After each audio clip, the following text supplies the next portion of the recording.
Today's best bets.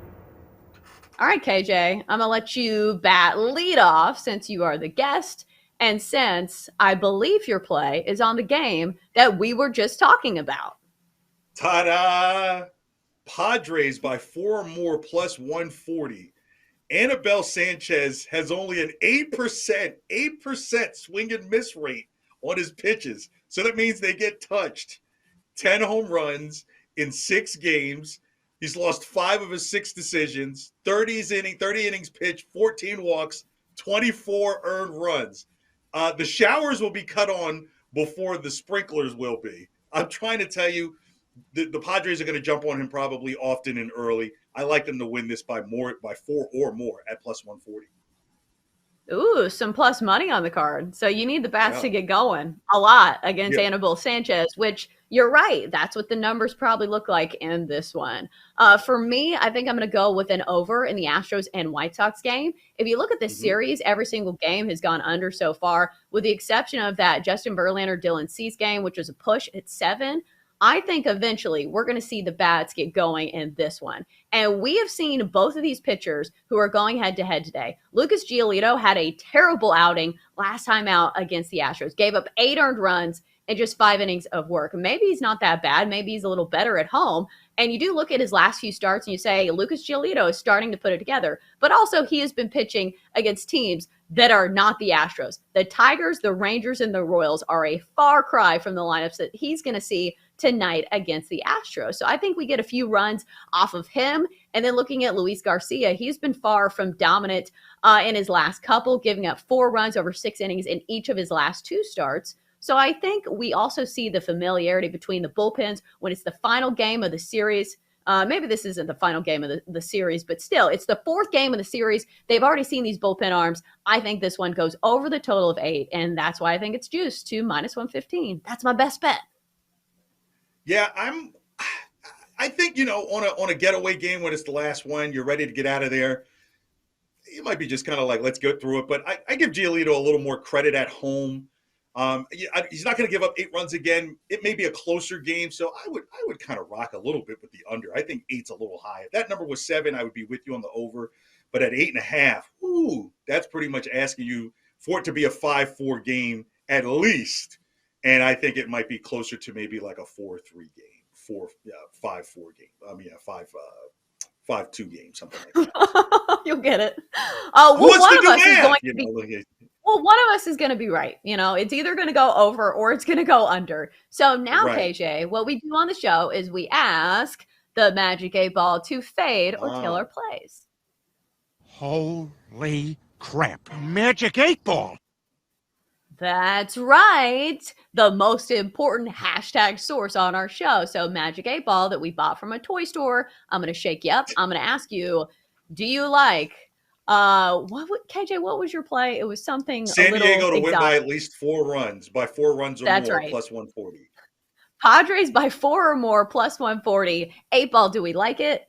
8 Ball says, outlook good. Of course, it's the Padres and the Nationals. Hello. All right, so the 8 Ball has spoken on your bet. What about mine? All right, Astros, White Sox over 8 runs, minus 115. Do we like it, 8 Ball? He says, without a doubt. Yeah, I don't think the 8 Ball has any type of checks and balances. When's the last time that thing's been calibrated? Do you calibrate the 8 Ball at all? No, it's not a car.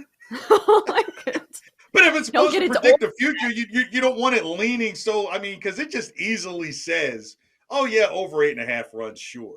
Oh, but over 8, KJ.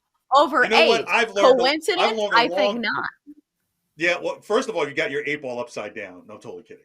And second of all, I learned a long time ago that 8 Ball is just totally wrong. So, but you know what? It's your 8 Ball, and you believe in it. And I think the way that you talk to the 8 Ball is why it always comes out on your favor. The way you guys talk to the Donkster on here, sometimes I'm just like, oh my gosh, to be a child on that show. Well, luckily we have 0 children involved in this sports betting show. Maybe next year we will start to bring in some I don't elementary. know if that's legal. KJ, before we get to the BetQL 5-star play of the day, I saw this poll that they conducted about why people didn't want sports betting legalized in their states. And one of the main concerns was people thought children were going to start gambling. I thought to myself, of all the reasons, this is why you're nervous about sports betting. I don't know if you've tried to open up a new account on a sports betting app. It's kind of difficult, at least for the legal ones. They have to have like your driver's license, proof that you exist as a person. Yeah. Like, I don't think kids are going to be getting into the game like people think. You know what I think the real underlying reason why people have a problem with it is because the money won't be spent on them, right? Like, that's money you could have spent on. Do you ever hear people say that? Like, you go and buy something, you're like, you could have used the money on something better. And you're like, well, what? And you're like, well, yeah, I like so-and-so. It's really me. That's what they're saying.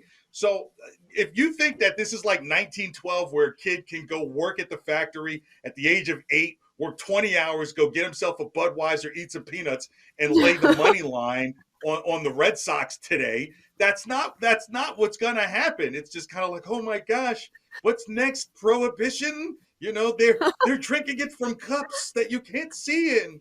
I mean, like, come on. You know that kids cannot go in there and go there. Now, if you're worried about a person who's your kid that's an adult, then you need to have that conversation with them, and it falls inside of the life conversation. Like, you know, don't have like 50 million girlfriends. Don't spend your money foolishly going out to eat all the time.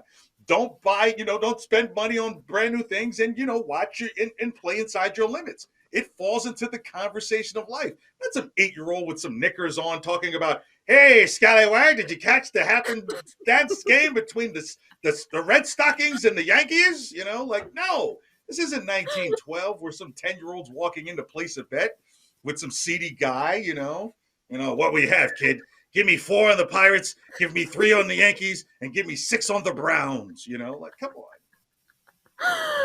Oh, this show has gone way downhill, but I am laughing. We are laughing. All right, so let's get to it. The BetQL 5-star best bet of the day. And for insight analysis, historical trends, and more 5-star best bets, download the BetQL app. It's going to be the Giants minus 145 over the Diamondbacks. That is the BetQL 5-star play of the day. I feel like that game's kind of a coin flip between Zach Allen and Logan Webb. So I personally will not be betting on it. But KJ, you have any thoughts on it? Are you going to tell little Timmy to put his lunch money on it?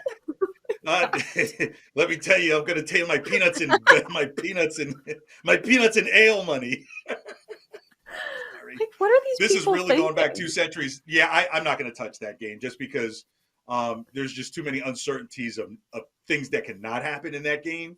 And it seems like your money will go down the tube with it. So I would stay away from it. Oh, my God. Well, hopefully little Timmy's not putting his last 2 shekels on the Giants.